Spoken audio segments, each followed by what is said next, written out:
All right, we'll continue on then with this plane motion. Let's look at wheels. You know, we started to look at them a bit with some of the information we came up with earlier on this stuff. So why don't we just take a quick look at that so we remember that and then go from there.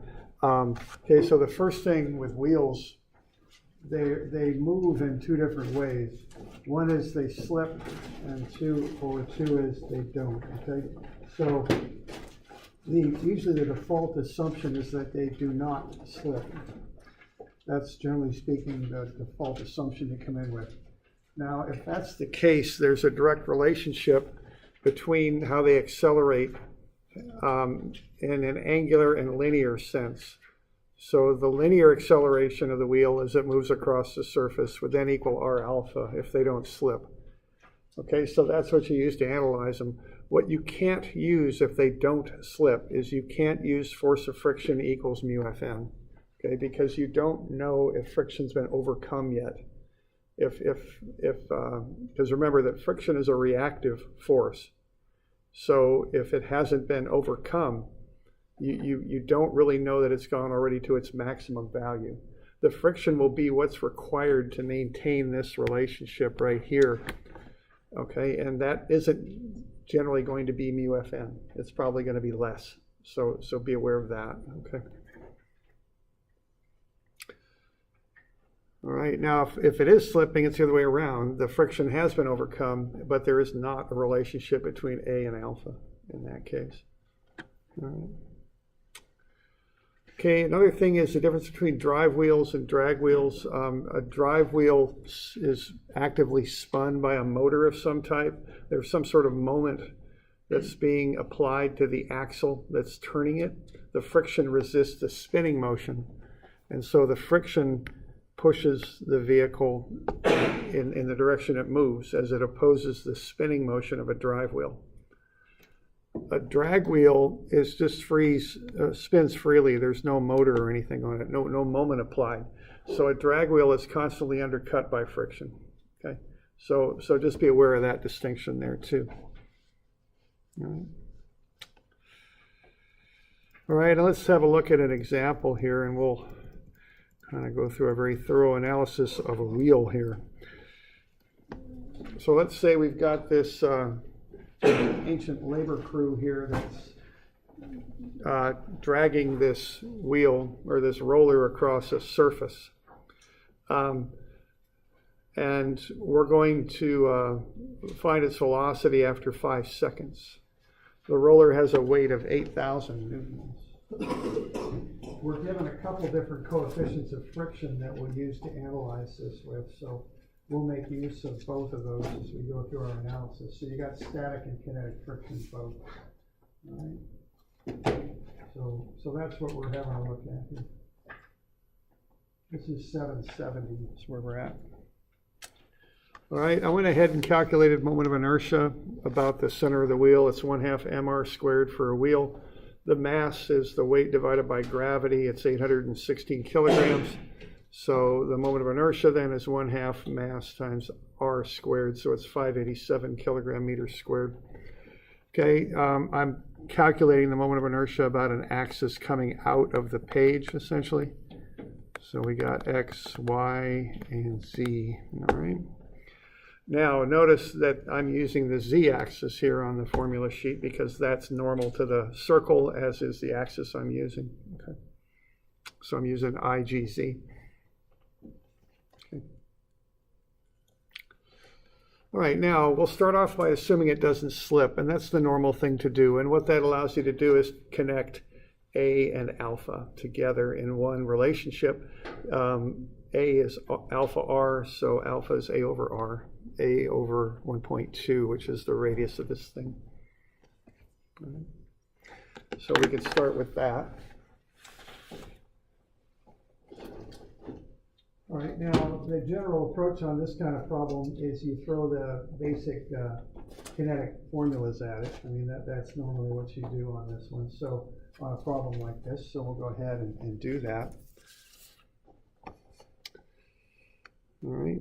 So first thing we want is a good free body diagram. Why don't you cook up a free body diagram for that? That might be a good exercise to go through just to be sure that you're comfortable doing that. So why don't you see if you could come up with a free body diagram for that thing. Remember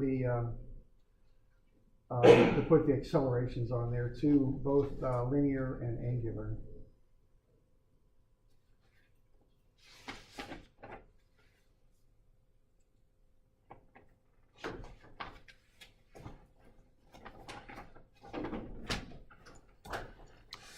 Okay.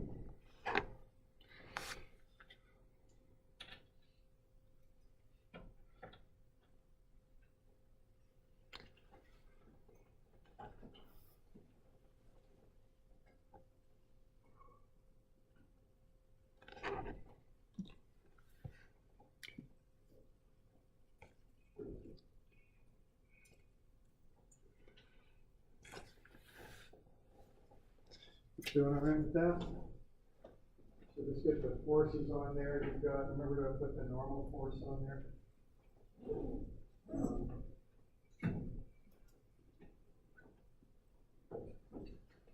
You're going to get the accelerations too. You want the angular accelerations and the linear ones as well. And just get everything pointing in the proper direction here.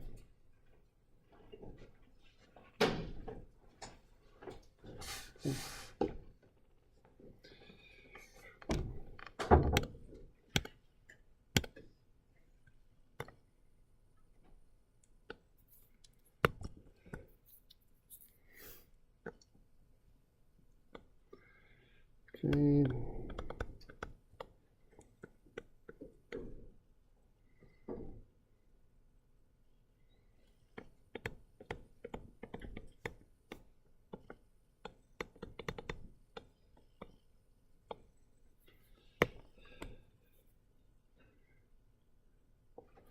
All right, so is this a drive wheel or a drag wheel?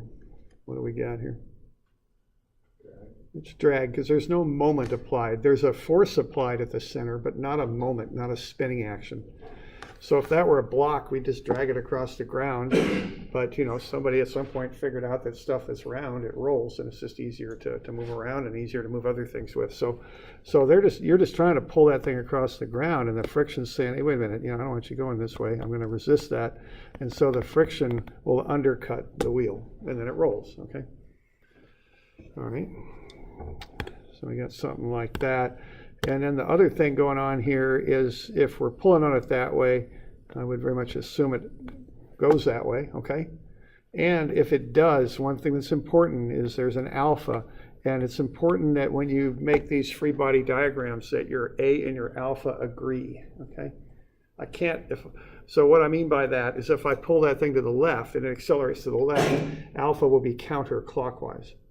I can't, if I put alpha on there clockwise, that's going to create some sine errors in my work and it's going to blow things up. It just probably won't come out in the wash, okay? So when you do this, you want the A and the alpha to agree, to make sense together, okay? So keep that in mind. All right, so is that pretty much what we got? Something like that? Okay.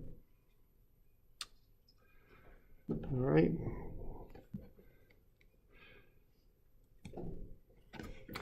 So the first thing that I do here would be to figure out the normal force, okay? So just while I'm at it, so I'll just sum forces in the y.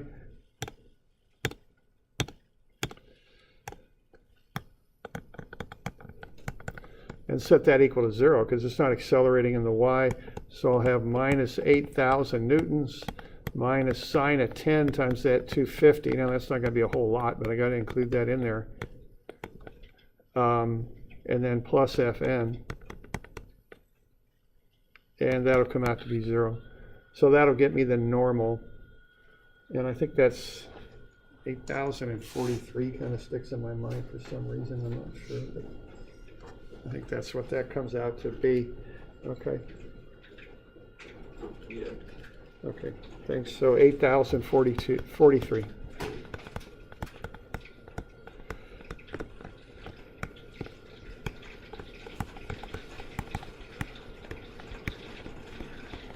So note, we assume no slipping. So we cannot assume that force of friction is equal to mu Fn, okay? We can't assume that because we don't know that we've completely overcome friction and taken it out to its maximum. So we can't do that, okay? So cannot is the operative word there. Cannot. So at this point, we're saying force of friction is less than or equal to mu Fn, but we don't know what it is. So, that's one little problem we got here is we can't just go mu Fn and get that. That doesn't work, okay? Can't do it. That ain't gonna work. All right. So what we got to do here is perceive that the force of friction is an unknown. And there's a couple ways we can go at this. We can go use two equations, okay? And now we want to tie alpha and A together. So alpha is A over R. All right. And then we go sum of fx is max, and that's magx. It's going to the left, so I just called left positive. So I got cosine 10, 250 minus the force of friction. And again, I don't know what that is. And that equals the mass times agx. Okay. So I can work out an expression for the force of friction. It's 246.2 minus the mass times the acceleration of the center of gravity in the x direction. Okay. And then the other thing I can do is go sum of mg, and again, I'll just call counterclockwise positive because that's which way it's going. So I got that. What's making that thing roll is the friction, see? That's what causes the moment that makes it roll. So that moment will be 1.2, which is the radius, times the force of friction. And I'll set that equal to Ig alpha, which is 587 alpha. Okay. Now, I don't want three unknowns in here. I got two equations. So I'm able to relate alpha and A together. So I plug in alpha as Ag over 1.2. So instead of 587 alpha, I go 587 Ag divided by 1.2, which is 49 Ag. Okay. So if I divide through by 1.2, I get an expression for the force of friction. It's 408 times Ag. Okay. So what I got now is I've got two equations and two unknowns, the force of friction and the acceleration. So I can deal with that. That's not a problem. Okay. So this is one way to find that acceleration. All right. So I'm just going to equate those two together, and I'm interested in the acceleration. I've got two expressions for the force of friction. So I'll just equate them and solve for agx is what I'll do with that, all right?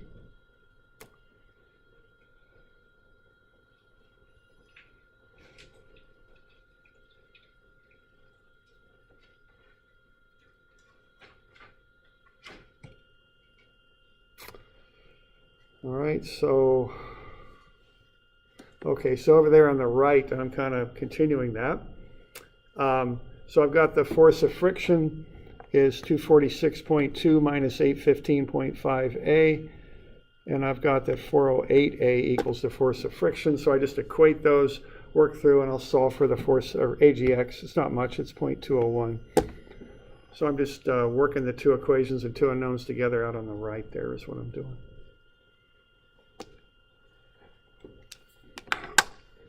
So now I got the acceleration.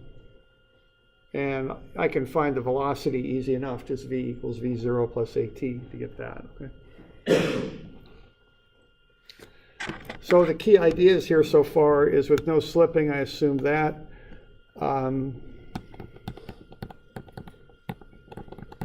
I cannot do that. That doesn't work, okay? Force of friction has to be handled independently as an unknown. I've got two equations, sum of fx and sum of mg. And two unknowns, force of friction and A, because I can plug in an expression with A into the alpha term there, okay? And I work through and get AGX is 0.201. So we're doing all right with that?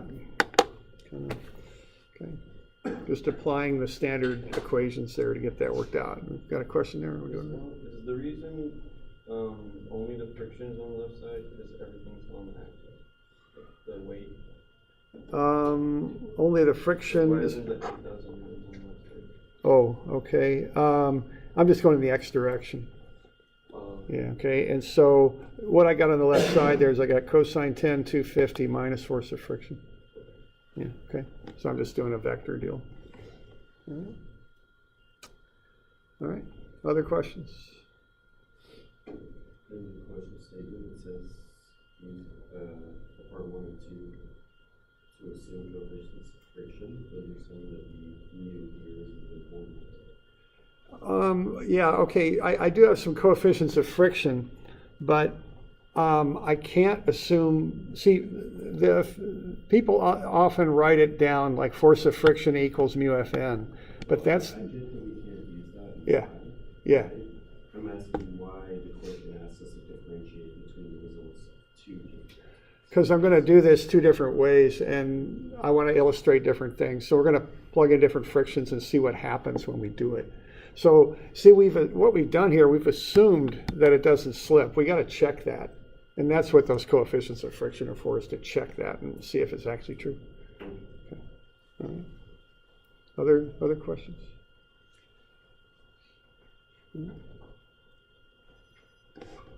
All right, now I can do this a different way too. I can use this inertial moment equation, and this seems to come up a few times. And it's kind of like what we were doing last time, in that it's a little bit more complicated equation to apply. That's the disadvantage, but the advantage is it's one equation with one unknown, as long as you plug in AG over 1.2 for alpha. So method number 2 is just to go sum of MA equals IG alpha plus MAGXY bar plus MAGYX bar.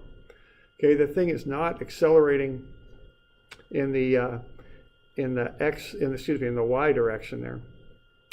So that goes to 0. It's accelerating the X though.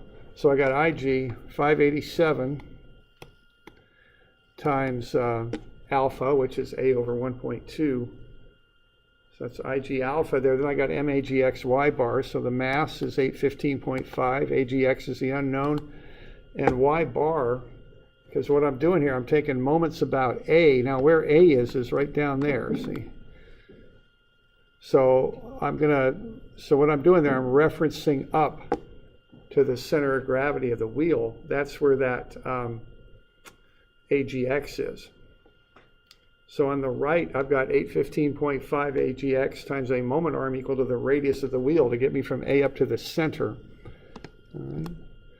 Now over here, see what I've got for the moment that I'm analyzing here is cosine 10 250, which gets me the x component of the 250 force, times the radius of the wheel, because I'm taking a moment about A on the bottom of the wheel. The reason I'm choosing that place to take moments about is that's where the force of friction is. So it acts right through A. All right. So by taking a moment about A, I eliminate the force of friction from the relationship there.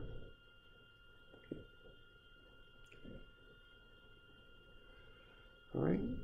So this is an alternate approach I can use, a little bit more complicated equation. It's very common to take moments about a point where the friction acts. If you do that, you then eliminate the friction from the equation there, okay? Could you take a moment about the center of gravity? Yeah, you can, although the X and Y bars will zero out, so it just becomes mg as IG alpha. So normally when I use this sum of MA equation, I'm picking some point that's to my advantage to use, usually because it'll eliminate one of the unknowns, is why I would do that. Okay. And then I just work through that and work my way down, and I get to the same result. So that's two ways of getting the same thing, kind of like what we ran into yesterday. All right. So we got any questions on that? Okay. So you could do it either way. Okay.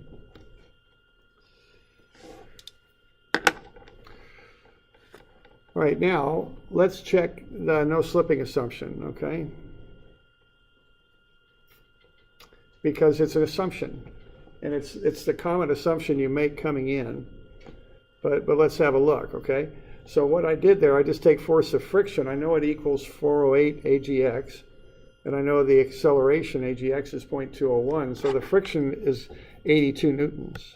That's the friction that I need in this system to make it all work the way I'm analyzing it as it's working. Okay, that creates this. Okay, that's the friction that will create an acceleration of 0.201. See? Now what I want to do now is see if this thing can produce that much friction, okay? If it can do it. All right. Now first off, what kind of friction do we got here? Is it static or kinetic? Yeah, it's static, and this is kind of weird, but the wheel's rolling. But remember, if a wheel rolls without slipping for 1 instant, the velocity of A is 0, okay? So if this thing doesn't slip, even though the wheel's rolling, for that 1 instant, VA down there at the bottom of the wheel is 0, so the friction's acting on a point that isn't moving, so it is static friction, which might seem odd, but that's how it goes with these wheels, all right? So that might be a little thing to kind of file away somewhere to remember that, okay? All right? It's static. Okay, so what I'm going to do is I'm going to say, okay, if my coefficient of static friction is 0.37, the potential friction that I can generate, it can go as high as 2976. And that's just fine, because the only friction that I need to make this happen is 82.0. Actually, I kind of used 2 different numbers here. It should be the same. So 82.0. So the no slipping assumption is correct there, okay? It works. Now keep in mind, you know, again, mu does not, force of friction does not equal mu Fn. If it did, this would be way the heck up at 2976, and that thing would accelerate to the right, okay? So friction just doesn't jump up to its maximum. It just reacts to the situation that it's in, okay? So our friction, it doesn't go to mu Fn. Our friction went to 82. And that's the friction that causes this thing to accelerate at 0.201, which makes that whole system, you know, of numbers work out, see? So that's kind of what we're looking at here. So what we found is the no slipping assumption is correct. Okay, that works. But you do want to check this. You know, the normal procedure is assume no slipping, run through it, then check your mu Fn and make sure that the friction you actually have in your system is less than or equal to mu Fn. If it isn't, it can't happen. The system doesn't work the way you're analyzing it. Okay. All right? We okay with that stuff? All right. So now we've confirmed that this works, that the friction, or excuse me, that the acceleration is 0.201. So we can plug it into V equals V0 plus AT, and V is 1.01 meters per second, and that's occurring at T equals 5 seconds. Okay.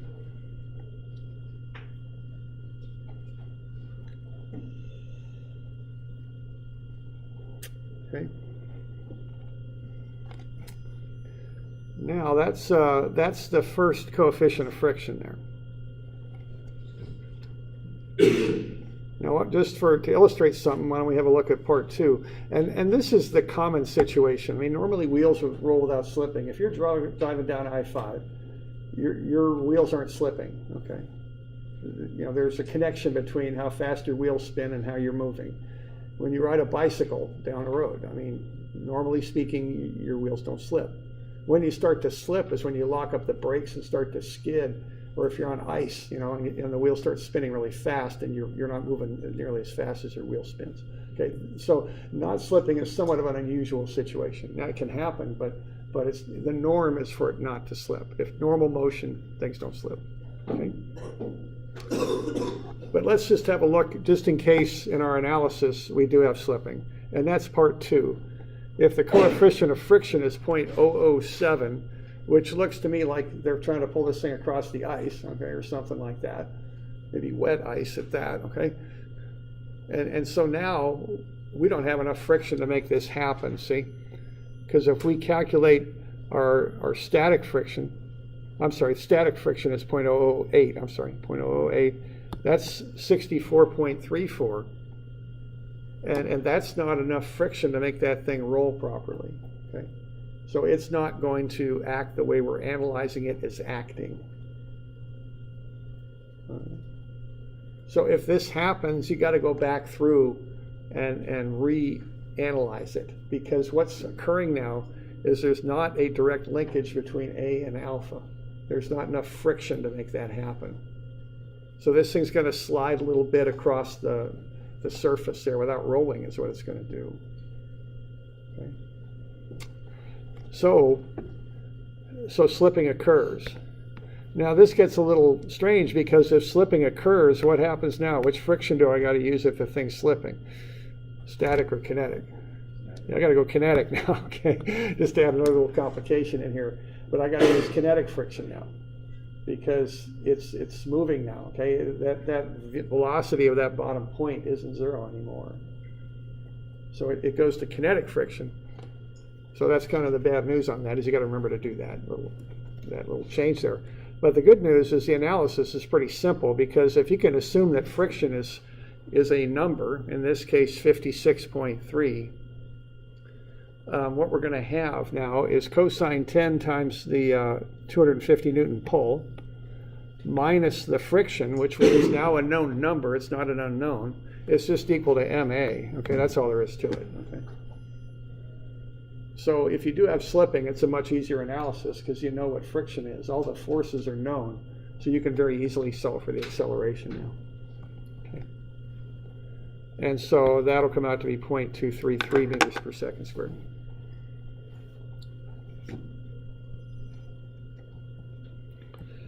All right.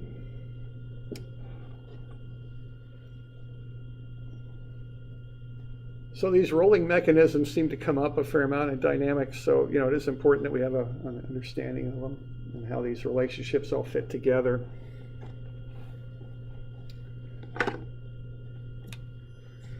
Any questions on that stuff? No? Okay.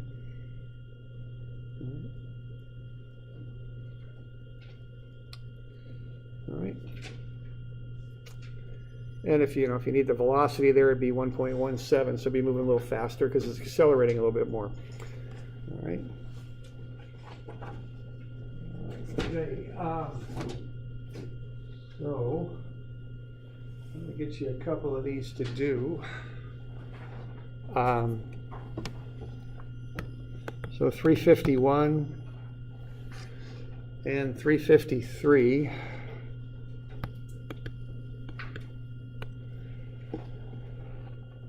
What is today, Tuesday?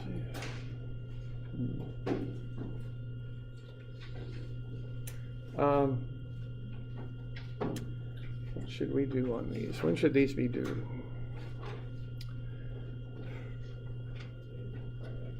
Yeah. Well, I just want to get them back to you. The final's on Tuesday. Tell you what, if you want to turn them in, you can turn them in up till Tuesday, which is, today is Tuesday, right? So that'd be the 19th. If you get them into me, though, I'll get them back to you in a day if you want to turn them in and have me look them over and then study from them. But you can also just hang on to them till Tuesday. I'll go over them very thoroughly, so you'll have a pretty good idea what's up with these, okay? If you're with me there. So you can turn it in next Tuesday with the final, which is the final's at 2:30 on Tuesday. If you want to turn it in to me tomorrow or Thursday, I'll get them back to you the day after you turn them in. Okay? So it's up to you. I'll get some keys up for these. These are a little tricky, so we'll go over these pretty thoroughly too. All right. So why don't we look at them real quick? 351 is on page 29, and I think I've also got a sketch of it. Yeah, I've got a sketch of it on 29A. Okay.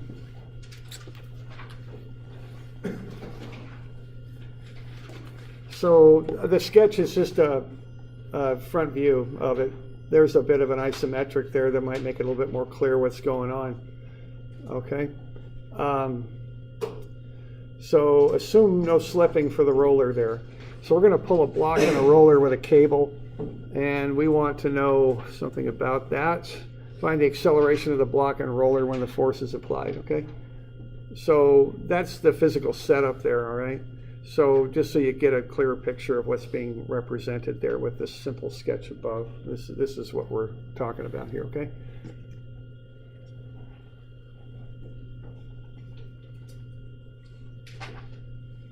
All right, now the other one too might require a bit of explanation.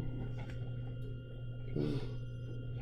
The other one is a spool, and spools look like that, okay? I've got a little spool there on the carpet on the left, and I've got a couple of those big old wire spools stacked on top of each other. So that's what I mean by a spool. I mean, a spool of thread, you know, that kind of thing. That thing's going to roll down the ramp. The rope does not slip as it unrolls. So that's kind of a key statement. The no slipping happens with the rope, okay?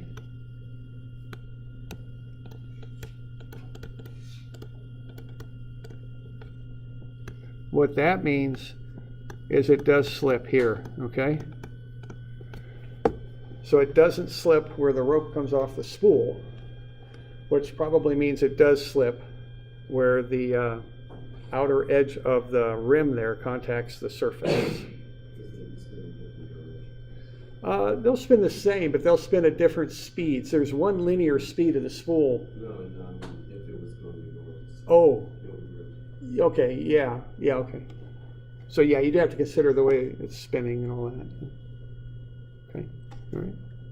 The other thing is I gave you kg on this one. And so to get I sub g, it's just m kg squared. That's all you got to do, all right? So I just gave you it's called the radius of gyration on that. So that's a very easy way to find I. Okay.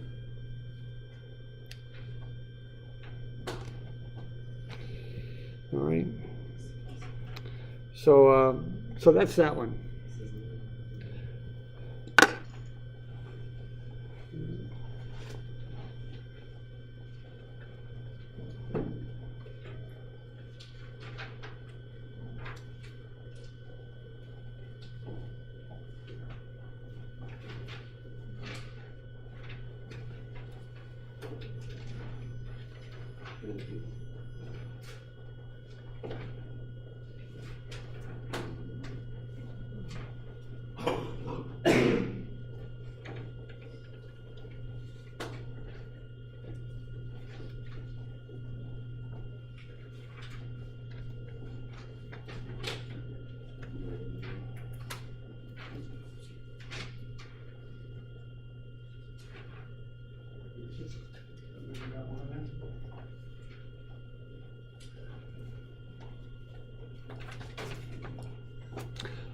All right, I just want to get you, for the rest of the week here, go over some of these review problems for some of this stuff. So what I've just handed out here in class is a swinging door problem. It's available in Moodle, okay, under the handouts there.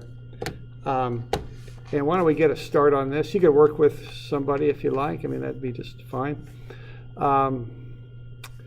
So let's see what we got. All right, so we got something like this. So we're going to design a bathroom door here. We've decided to not have one of those spring shock absorbers, those hydraulic little shock absorbers on the top. So we're going to rely on the weight to do this. And we want to make sure that if somebody pushes on the door with 30 pounds, that it will open no more than 70 degrees in 1 second. Okay. The door dimensions are shown below. So what I'd like you to do will be to find the required weight of the door to meet the safety standard. And then find, let's focus more on the dynamic reactions at the hinges when the time is 1 second. Okay.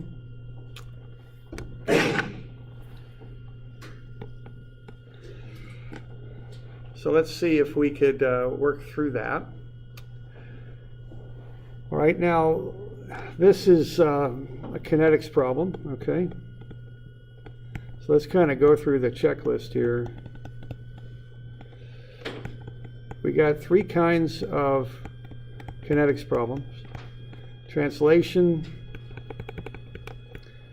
fixed axis rotation, and what I call general plane motion.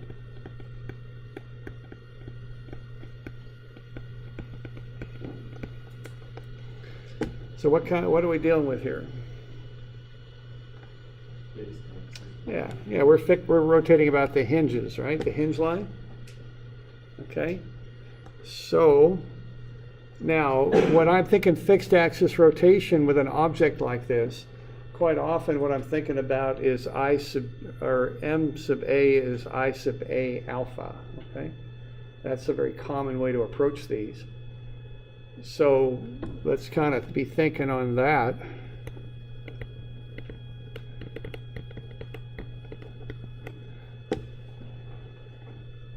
All right, now what's point A going to be? Yeah, the hinge line. So it just might be helpful to consider this to be point, A there on the hinges. It really might be better to visualize this, at least for this one little bit, looking down on it, okay? So there's that hinge line, which is A. Your eye's up here, and you're looking down on that. Okay, so you're looking that way, looking straight down. So why don't you see if you can find I sub A? Why don't we start with that? The mass will be an unknown because we don't know what it is. Okay.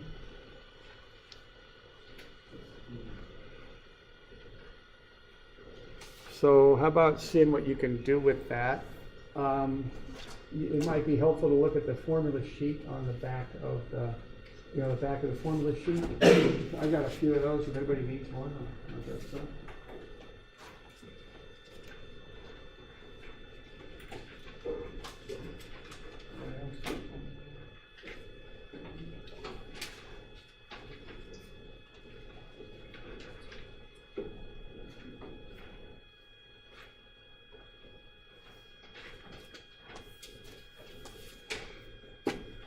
So using the mass as an unknown, why don't you see if you can come up with I sub A. There's actually a couple different formulas you can use off the back of the formula sheet. You can model it a couple different ways, I guess. So, you can see what you can do with that.